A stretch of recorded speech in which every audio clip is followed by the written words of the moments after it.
룻기 1장 19절에서 22절 말씀. 룻기 1장 19절에서 22절 말씀. PPT에도 준비되어져 있고요. 조금 띄워주시면 좋겠습니다. 예, 우리 말씀 매절 말씀인데 우리 같이 한번 합독하시겠습니다. 시작. 그 두 사람이 베들레헴까지 갔더라. 베들레헴에 이를 때에 온 성읍이 그들로 말미암아 떠들며 이르기를 이가 나오미냐 하는지라. 나오미가 그들에게 이르되 나를 나오미라 부르지 말고 나를 마라라 부르라. 이는 전능자가 나를 심히 괴롭게 하셨음이니라. 내가 풍족하게 나갔더니 여호와께서 내게 비어 돌아오게 하셨느니라. 여호와께서 나를 징벌하셨고 전능자가 나를 괴롭게 하셨거늘 너희가 어찌 나를 나오미라 부르느냐 하니라. 나오미가 모압 지방에서 그의 며느리 모압 여인 룻과 함께 돌아왔는데 그들이 보리 추수 시작할 때에 베들레헴에 이르렀더라. 아멘. 여러분, 이 세상에는 딱 두 부류의 사람으로 나누어진다고 저는 개인적으로 생각하고 있습니다. 두 부류의 사람. 첫 번째 부류는 어떤 사람일까요? 예수님을 믿지 않는 사람. 두 번째 부류는 예수님을 믿는 사람. 이 두 부류로 나뉘어진다는 것입니다. 그런데 말입니다, 여러분, 교회를 다닌다고 모두가 다 예수님을 믿는 건 아니라는 것입니다. 여러분, 예수님 믿으십니까? 아멘? 이게 정말 중요한 거예요. 예수님을 믿냐고 물어봤을 때에 아멘 대답하는 것이 이게 진짜 복이에요. 제가 한 분 목사님의 간증이라고 하는 좀 하지만 이렇게 교제를 하다가 얘기를 듣게 되었었는데 교회 안수 집사님이 한 분 계셨어요. 지금으로 말하는 장로님이죠. 근데 그 장로님 댁에 신방을 가서 예배를 드리다가 장로님, 오늘 밤에 하나님이 부르시면 혹시 천국에 가실 수 있으십니까? 물어봤어요. 근데 이 장로님이 뭐라고 대답했을까요? 아멘을 했을까요? 안 했을까요? 안 했어요. 대답을 안 하시더라고요. 그래서 재차 물어봤다. 목사님, 장로님, 하나님이 우리 장로님 사랑하셔서 오늘 밤에 부르신다면 혹시 하나님 나라에 들어가실 수 있겠습니까? 다시 물어봤어요. 근데 동일하게 대답을 못 하시더라고요. 그러면 어떻게 생각하십니까? 장로님이라고, 안수 집사님. 그 얘기는 다른 얘기가 아니잖아요. 장로님, 예수 믿으십니까? 구원의 확신이 있으십니까? 그거 물어보는 거잖아요.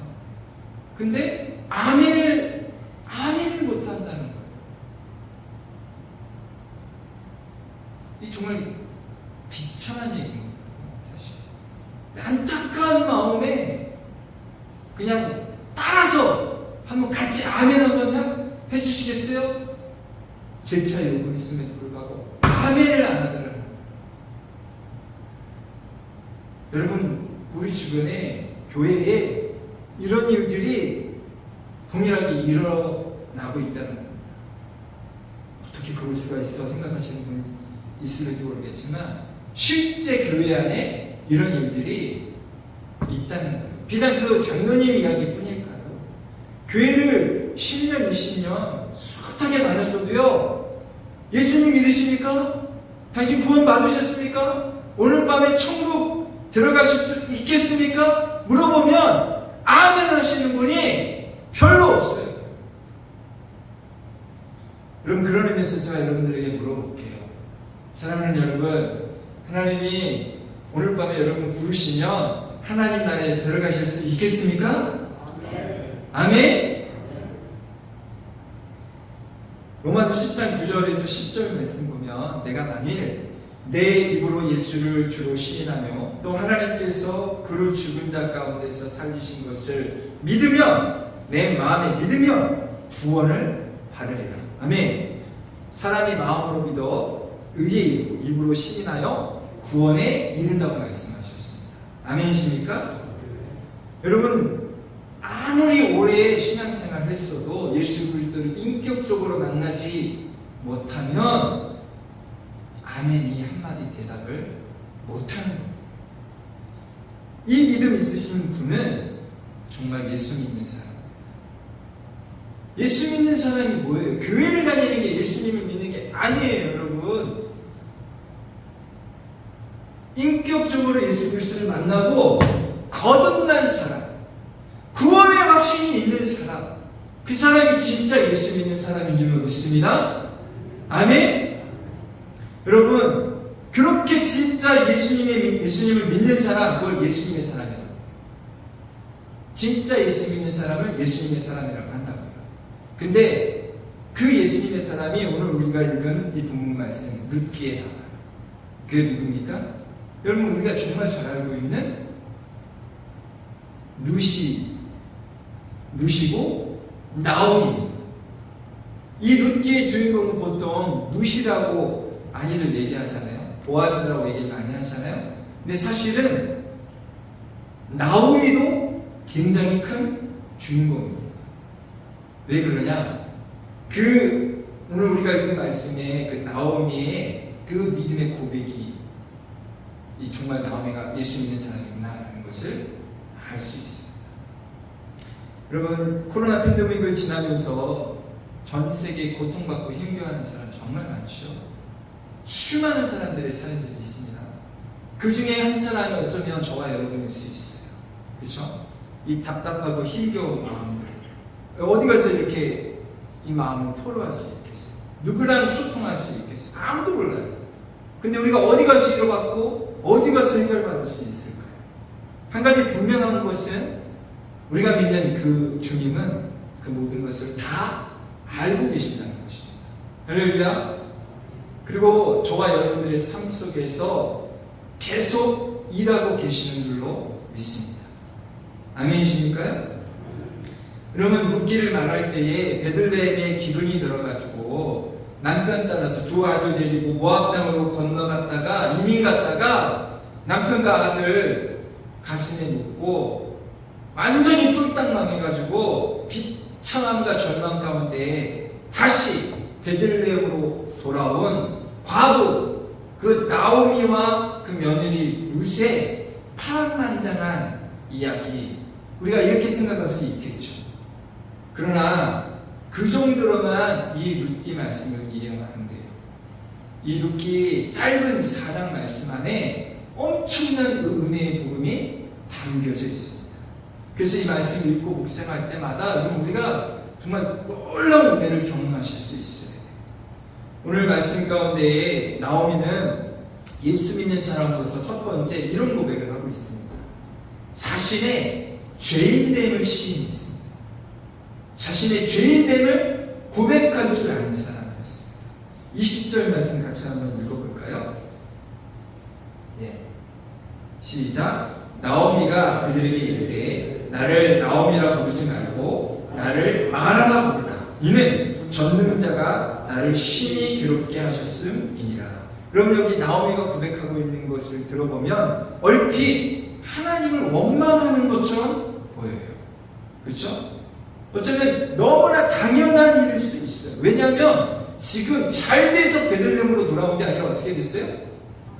완전히 망해서 돌아온 거예요. 그런데 그렇게 된 것이 누구 때문이라고 지금 고백하고 있는 겁니까? 자기를 지금 이렇게 만드신 게 누구라고 지금 고백하고 있는 거예요? 예? 하나님이 그렇게 하셨다고 고백하고 있어요. 그러니까 하나님이 나를 꿀딱 망하게 하셨다. 그러니까 얼핏 들으면 이건 하나님을 향한 원망의 고백일 수 있다는 거예요. 근데 그게 사실은 아니라는 거예요. 그럼 뭘까요? 여러분, 한번 살아보겠다고 우리 익숙한 삶의 터전을 다 내려놓고 대까지고 해가지고 먼 탕구로 건너갔어요. 그래서 죽을 힘을 다해 살았단 말이에요. 그런데 이게 뭔 날벼락이에요. 남편 죽고 두 아들 가슴에 묻고 완전히 가부가 됐어요. 자기뿐만 아니라 두 며느리도 가부가 됐어요. 세상에 이런 말도 안 되는 일이 뭐 있어요. 네? 그런데 이 나오미한테 불어닥친 상황만 놓고 볼 때는 그냥 이루 말할 수가 없어요. 완전한 절망, 비통, 무능, 비참함, 그냥 표현하는 것 자체가 너무 어려워요. 앞을 봐도 뒤를 봐도 어디를 봐도 소망이 전혀 없어요. 자, 그런데 이 나오미에게 이 완전한 절망의 때에 기적과도 같은 기쁜 소식이 들려옵니다. 그게 뭐냐면요, 베들레헴에 빵이 생겼다, 이런 얘기를 듣습니다. 성경에는 그런 얘기가 없어요. 그러면 그 일들을 어떻게 우리가 알 수 있냐? 여기 말씀을 보면은 여호와께서 자기 백성을 돌보시사 그들에게 양식을 주셨다, 이런 말씀입니다. 여호와께서 자기 백성을 돌보시사 그들에게 양식을 주셨다. 이걸 풀어서 얘기하면 베들레헴에 다시 빵이 생겼다라는 얘기예요. 자, 이 소식을 듣고 나오미가 베들레헴으로 돌아갈 것을 결정합니다. 자기 편에서 할 수 있는 최선의 선택을 하는 거예요. 왜요? 여기 있어봐야 아무런 소망이 없어요. 그러니까 다시 빵이 생겼다는 그 베들레헴으로 돌아가는 것이 나오미 편에서는 나쁘지 않은 거예요. 최선의 선택일 수 있는 거예요. 자, 그런데 왜 그런 선택을 했는지 말씀을 통해서 우리가 금방 알 수 있습니다. 여러분, 나오미가 베들레헴에 돌아와서 듣게 되는 얘기가 뭡니까? 사람들의 수군거림이었어요. 무시였어요. 비난이었어요. 야, 네가 나오미야? 너 그렇게 잘 나가는 나오미야? 야, 너 다 싸지가지고 그 모압강으로 건너가더니 완전히 똘짱망에서 돌아왔네? 뭐야? 뭐로 왔어? 그냥 거기서 계속 살지 왜 왔어? 온갖 추측과 수근거림과 비난들이 막 들려오는 거예요. 보통 사람이라면 가정이 힘들어 죽겠는데 그런 얘기하면 버틸 수 있을까요? 못 버텨요. 그런데 이렇게 될 것을 나오미가 알았을까요? 몰랐을까요? 그런 얘기를 듣게 될 것을 알았을까요? 몰랐을까요? 알았다는 거죠. 그걸 전혀 개의치 않았어요. 그런 얘기가 들린 것 말고는 아무런 문제가 되지 않았어요. 아무런 상관이 없었어요. 그럼 왜 나오미가 그런 얘기를 들음에도 불구하고 그것을 전혀 개의치 않았을까요? 나오미에게 한 가지 소망이 있었어요. 그런 얘기가 들릴 걸 알고도 돌아온 데에는 나는 이유가 있었다. 분명한 이유가 있었어요. 그게 뭐냐? 바로 베들레헴에 빵이 생겼다는 얘기예요. 여러분, 빵이 뭘까요? 빵. 나는 생명의 떡입니다. 여기서 나는 누굴까요? 예수 그리스도. 할렐루야. 그럼 베들레헴은 뭘 가리키는 걸까요? 교회를 뜻하는 거예요. 베들레헴에 다시 빵이 생겼다. 교회에 다시 복음이 선포되기 시작했다. 그 얘기를 하는 거예요. 그러므로 교회는 바른 복음이 선포돼요. 30분, 40분 말씀을 선포하는데도요, 예수 그리스도라는 단어를 한마디도 안 하시는 분도 있어요. 제가 그런 분 봤습니다. 그런 선교사님이 있어요. 인문학적으로, 선교학적으로 막 줄줄 깨고 있는데 좋다 이거예요. 근데 복음을 선포해요. 놀랍죠. 교회에서 바른 복음이 선포돼요. 예수 그리스도가 선포돼야 된다고. 십자가가 선포돼야 되고 천국과 지옥이 선포가 돼야 돼요. 죄에 대하여, 의에 대하여. 할렐루야. 그래야 영혼이 살아나죠. 기근에 허덕이는 절망 가운데, 비참한 가운데 놓여있는 그 수많은 길 잃어버린 영혼들이 이 기쁜 소식 듣고 생명의 떡 대신 예수 그리스도를 보고 듣고 경험하여 그 영혼이 살아나게 되는 거예요. 할렐루야. 나오미, 나를 살릴 수 있는 단 한 분, 단 한 가지, 오직 예수 그리스도.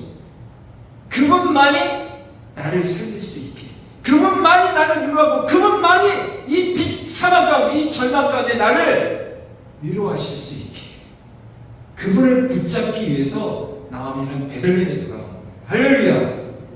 여러분, 그러니까 교회에 계속 나와야 돼요. 우리 목사님 오전에 공예배 강조하셨잖아요. 여러분, 예수 그리스도를 보고 듣고 먹고 마시려면 어디로 가야 돼요? 어디로 나와야 돼요? 교회에 안 나오면 해결이 안 돼요.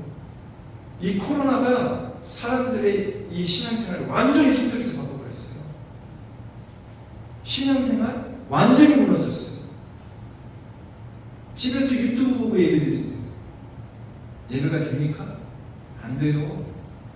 예배들 목사님 설교 막 선포하고 있는데 물 마셔야 돼요. 화장실 가요. 화장실 가요.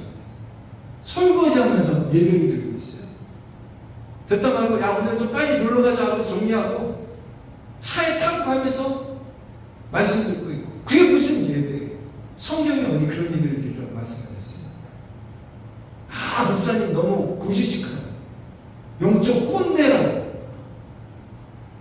여러분 타협하면 안 돼요. 할렐루야. 예배는 목숨 걸고 지켜야 되는 거예요. 왜요? 내 안에 예수 그리스도가 없으면 내 영혼이 죽는 거예요. 여러분 안에 목마름이 있으십니까? 내 영혼에 목마름이 있으십니까? 갈급함이 있으십니까? 그 목마름과 갈급함이 없으면 예배는 참된 예배가 될 수가 없어요. 찬양을 불러도 아이고 앞에서 우리 박정장님 정말 이렇게 찬양 인도하시는데 나한테 아무런 유익이 없어요. 은혜가 없어. 채워도 채워지지가 않는 거, 이 공허함, 이 목마름. 근데 무엇으로 채우겠습니까?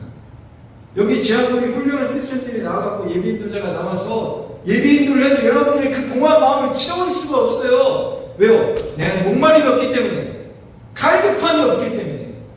그러면 나오미는 목마름이 있었어요. 갈급함이 있었어요.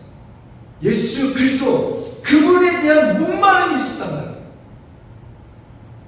여러분들 예배 가운데 목마름으로 예배할 수 있기를 주의 이름으로 축복합니다.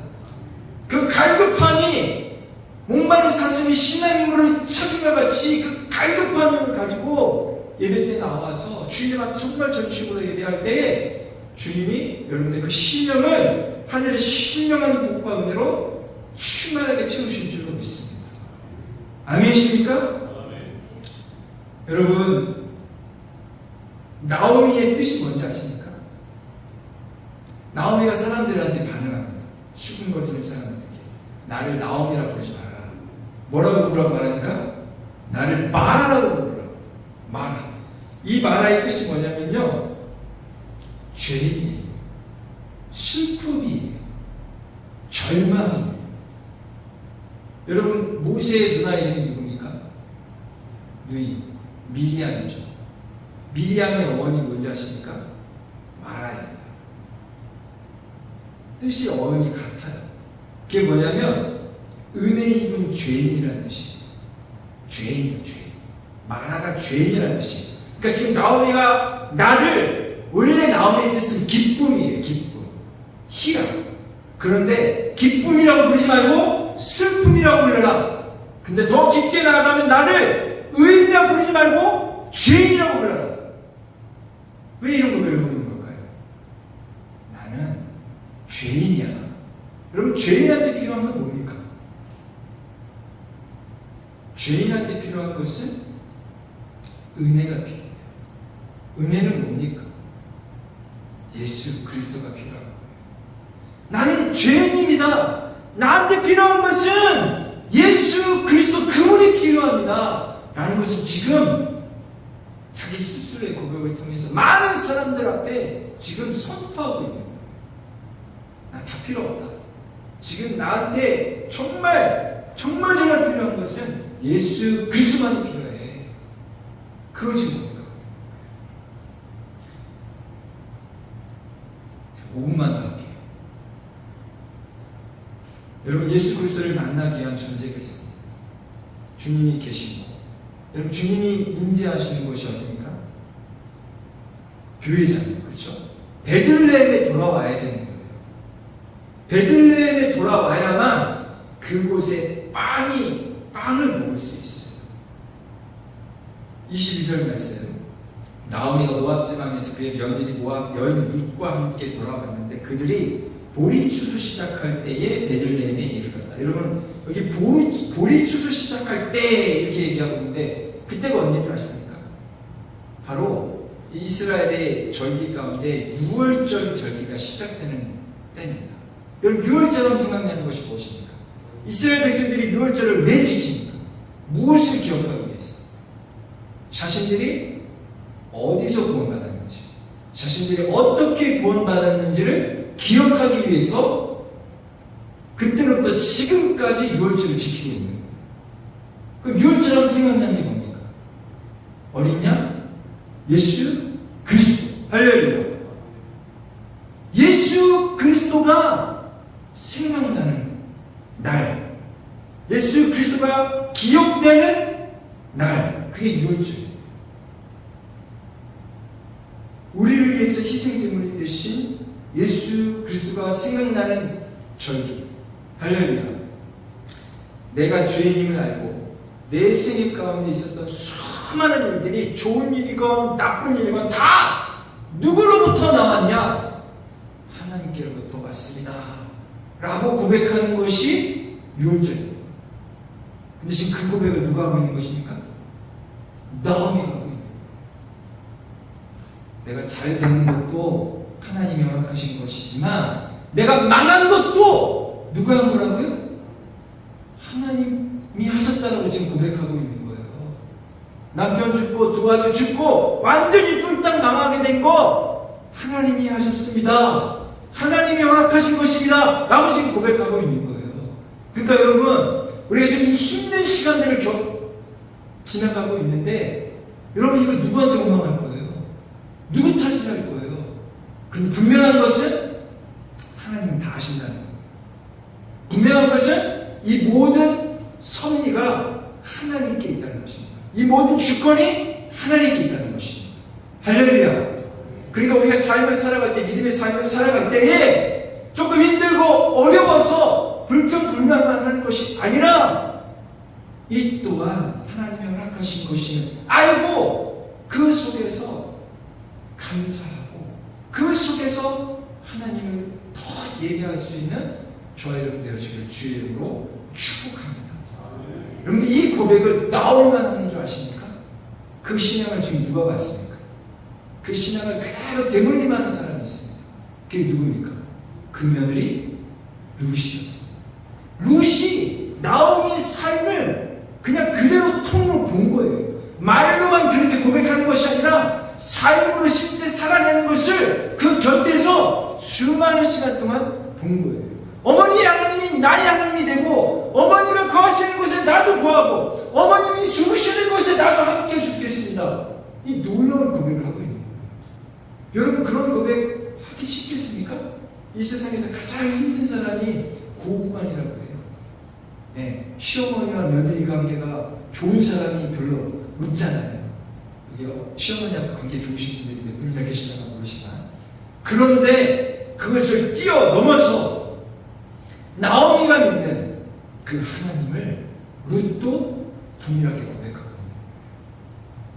그러니까 우리의 삶은요, 오고 오는 우리 다음 세대들에게 고스란히 지금 비춰지고 있는 거예요.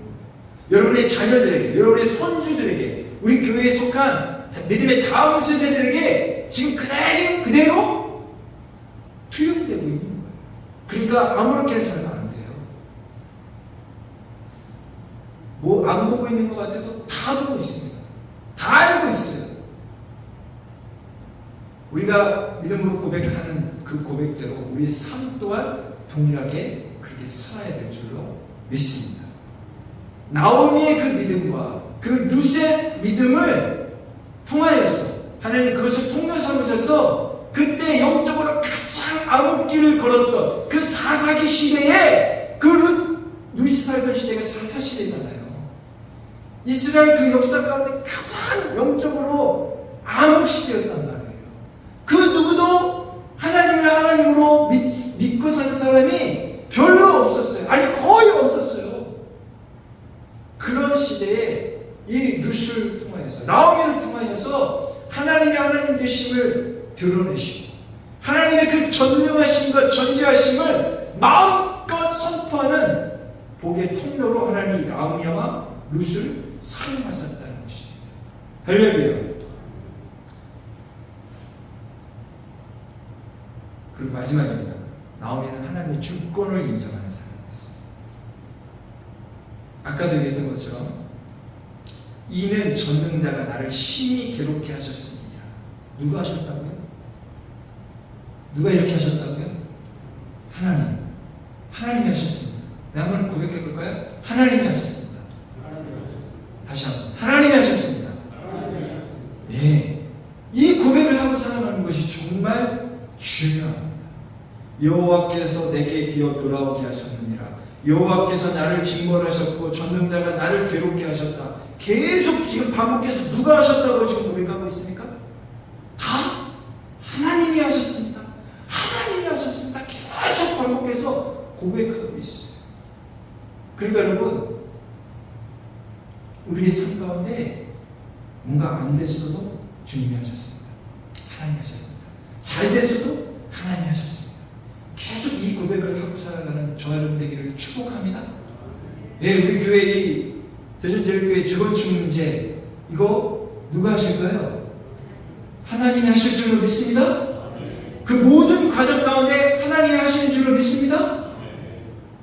그리고 다 어떻게 되는지 저도 알 수는 없지만 그 일이 다 되고 나서 여러분들의 입술 가운데 삶으로 하나님이 하셨습니다 라고 마음껏 외치고 증언하는 증인 되어지시기를 주님의 이름으로 축복합니다.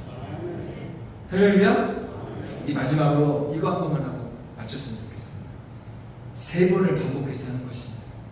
자, 주먹을 이렇게 살짝 줘보실까요? 이거 되게 머쓱해요.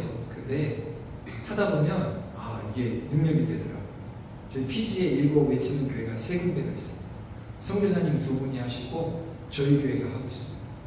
그래서 예배 시작 전에 하시는 데도 있고 마치고 난 다음에 하는 데도 있는데 뭐 목사님이 하실려면 하잖아요. 모르겠으니까 아무튼 이거는 한번 했으면 좋겠어요. 하나님이 하셨습니다. 하나님이 하셨습니다. 하나님이 하셨습니다. 3번 하는 겁니다. 자, 시작. 하나님이 하셨습니다. 하나님이 하셨습니다. 하나님이 하셨습니다. 할렐루야. 기도하겠습니다.